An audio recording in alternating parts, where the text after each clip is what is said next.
ആൾക്കാർ തെറ്റിദ്ധരിക്കാതിരിക്കാൻ വേണ്ടിയാണ്. കാര്യം തെറ്റായിട്ട് ധരിക്കാനേ സാധ്യതയുള്ളൂ. അതുകൊണ്ട് ഞാൻ ഇതേ മാറ്റി തിരിച്ചൊക്കെ പറയാണ്. അപ്പോൾ ധ്യാനിക്കുന്ന സമയത്ത് ഓരോ സമയത്തും നമ്മുടെ മനസ്സിന്റെ ഓരോ തലങ്ങളിൽ ചെല്ലുമ്പോൾ ശിഷ്യഭൂത അതിനേക്കാളും വളരെ ഉയരത്തിലാണ്. അപ്പൊ നമ്മളിങ്ങനെ മാക്സിമം ശിഷ്യഭൂതയുടെ പുറകിൽ ശിഷ്യഭൂതയുടെ അവസ്ഥ എന്താണെന്ന് ഇങ്ങനെ നോക്കി നോക്കി നോക്കി നോക്കി നോക്കി പോകുമ്പോൾ ഏറ്റവും ഒരു മനുഷ്യന്റെ ശരീരത്തിലിരുന്ന് മനുഷ്യന്റെ ബോധത്തിലിരുന്ന് പോകാൻ കഴിയുന്ന ഏറ്റവും ഉയർന്ന പോയിന്റിൽ എത്തിയാലും അതിനേക്കാളും വളരെ ഉയരത്തിലാണ് ശിഷ്യഭൂതം. അപ്പൊ ഗുരുസ്വരൂപമായിട്ട് നിൽക്കുന്നു എന്ന് എനിക്ക് കാണിച്ചു തരുന്നു. എന്നിട്ട് പറയുന്നു, ഇനി ഇതിന്റെ അപ്പുറം പോയാൽ നിനക്ക് നേരെ ഹ്യൂമൻ ബോഡിയിൽ ചിലപ്പോൾ എൻ്റെ മനസ്സിലായി പോവും, അല്ലെങ്കിൽ എനിക്ക് പ്രാന്തായി പോവും, അല്ലെങ്കിൽ ഞാൻ ഒരു അവധൂതനെയൊക്കെ പോലെ ആയിപ്പോവും, കോൺഷ്യസ്നെസ് തെറ്റിപ്പോവും, അതിന്റെ താളം തെറ്റിപ്പോവും.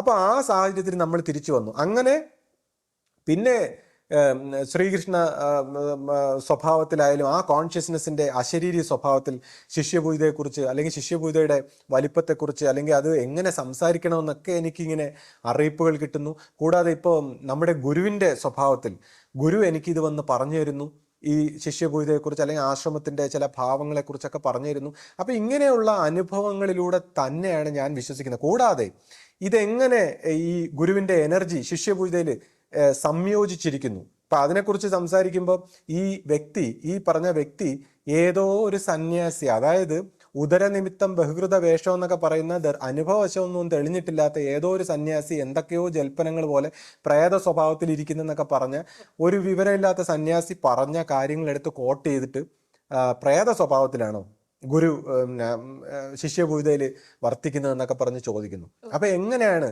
ഒരു ഗുരു ശിഷ്യഭൂതയിൽ വർത്തിക്കുന്നത് എന്നുള്ളതാണ്.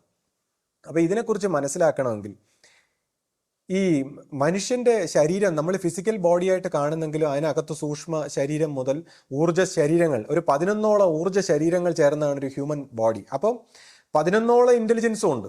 ഈ ഓരോ ഊർജ്ജ ശരീരങ്ങൾക്കും ഓരോ ഇന്റലിജൻസ് ആണ്. അപ്പോൾ വെറും ഫിസിക്കൽ ബോഡിയുടെ ലെവലിലുള്ള ഇന്റലിജൻസ് വെച്ചിട്ടാണ് സാധാരണ ഈ ആൾക്കാരെല്ലാം സംസാരിക്കുന്നത്.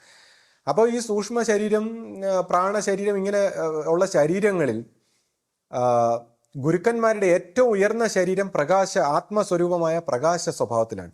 അപ്പോൾ ഇവരെ പോലുള്ളവർ ധൈര്യത്തോടെ സംസാരിക്കുന്ന, ഗുരു പോയി എന്നുള്ള അതാണ് അവരുടെ ധൈര്യം തന്നെ. അതായത് പണ്ട് ആശ്രമത്തിൽ നിന്ന് പുറത്താക്കപ്പെട്ട ആൾക്കാർക്കെല്ലാം ഇപ്പോൾ ഈ ഗുരുവിനെ കുറിച്ച് സംസാരിക്കാനുള്ള ധൈര്യം എന്താണെന്ന് വെച്ചാൽ, ഗുരു പോയല്ലോ, ഗുരു ശരീരത്തിൽ ഉണ്ടായിരുന്നപ്പോൾ കയറ്റിയിട്ടില്ല, ഇതിനകത്ത് തെറ്റിച്ച് പോയത് കൊണ്ടാണ്.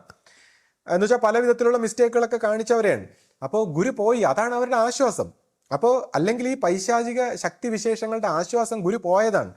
അപ്പോൾ ഗുരു എങ്ങും പോയിട്ടില്ല എന്നുള്ളതാണ് പരമ്പരയെ സംബന്ധിച്ച്.